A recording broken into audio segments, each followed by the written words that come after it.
Good afternoon, Code Simplifier tribes. Behzad is here with another video tutorials for beginner programmers. In our last video, we wrote a simple SQL script and we learned how a script will be executed. If you haven't seen that video yet, you can check it out and the link is in the description of this video. In today's video, we will learn about database and type of data which can be stored in a database, work on a scenario, and develop a simple ERD based on the information we got. So ERD stands for Entity Relationship Diagram, and ERD is a mouthful term. The other definition for ERD, it would be creating diagrams and how they are connected to each other. As you see, each side has a diagrams, and these are the tables, and those solid and dashed lines are a relationship between two tables. Those solid lines and dashed lines are the relationship between the tables. We will learn about dashes and solid lines and the relationship between the tables later on through these videos. So in today's video, we are going to create an ERD, and you will understand what is ERD and what does it look like. But this is an example of an ERD. So let's get into it. We store 4 types of information in our database. Number 1 is people, 2 will be location, 3rd will be things, and 4 it will be events. Before jumping into developing a database, it will be a logical practice to understand what are we going to do with the data later on. We can update our information, delete our information, change the current information, and add more details into our information. Here's the scenario we have. We need to develop a database for our school. Let's break down the information and put them down in smaller groups. The school is a location. Teachers and students are people, and topics are things. Open your SQL workbench. On the left sidebar, click on the middle icon, which you will see here. Here is what you will see. Click on the plus icon here on top, and that will take you to the next window. So to rename your database, just double click on the name here, and here will open up the modification for your database. You can just call it my_school. Click enter and close it down. As you see here, the database has been created. The next step, it would be to create our tables. So as you see here, below your database signs, it says add table. Just double click on here. It will open up a new windows for you that you can give name to your tables. The first table, which it will be the main one, we call it school. So the school name is ready. Close it down. Next one was teacher.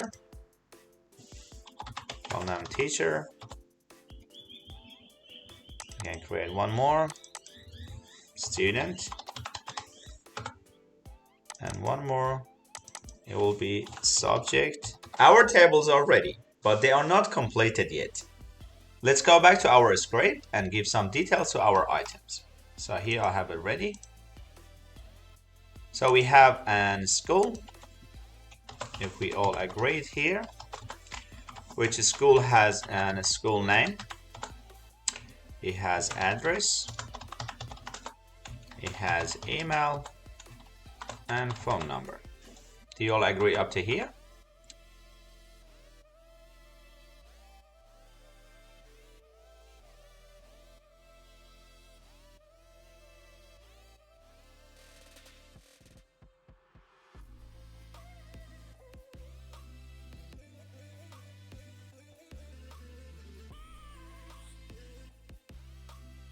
So the first, we had our tables in our database, which you can see them here. We created our tables, but these tables are not completed. That means they don't have any information in them, and basically they don't make any sense to anyone who is going to check them out.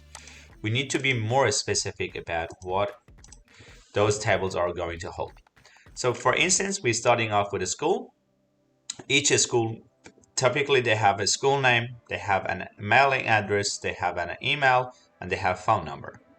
And each teacher has their teacher ID, their first name, last name, email, and phone. The next step it will be to add this information into our tables.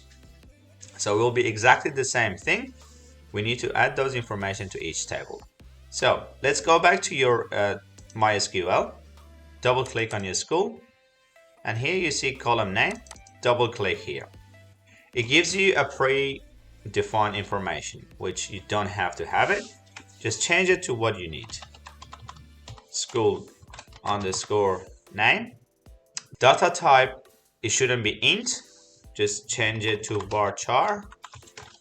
And I'll explain varchar data type in our last video. So you can go check that video out and you will understand what is a data type.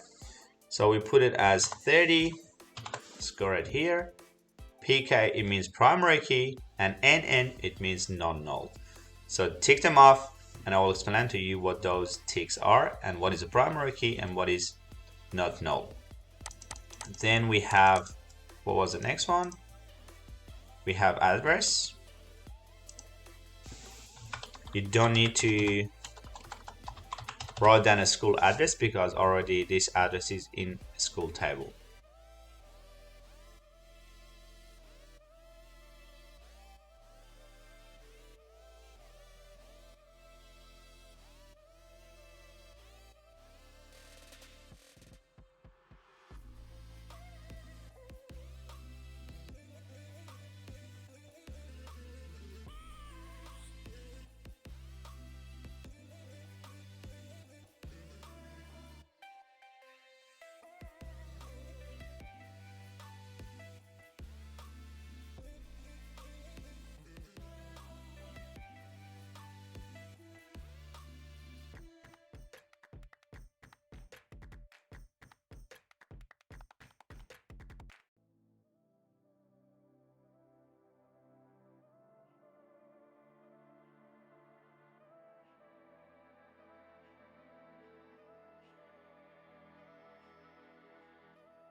So that's it. Basically, we added all of the information we got from our details into our tables.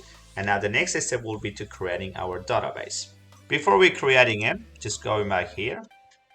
So remember we said about primary key and not null. Primary key basically is unique identifier for any item.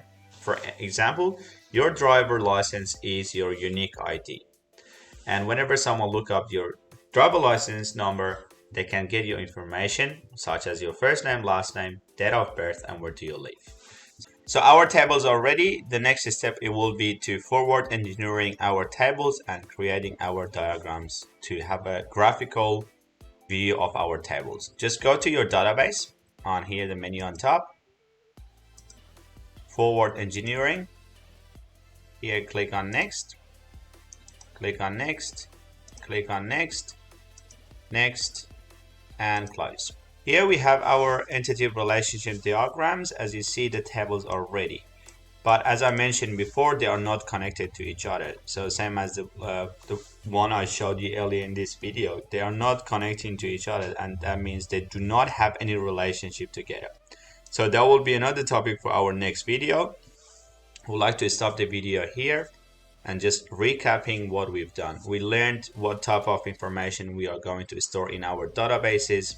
Why do we need to be specific about what type of data we are going to store in our database? We learned about entity relationship diagram, or in other words, having a diagram of the tables and find out what type of relationship they have together.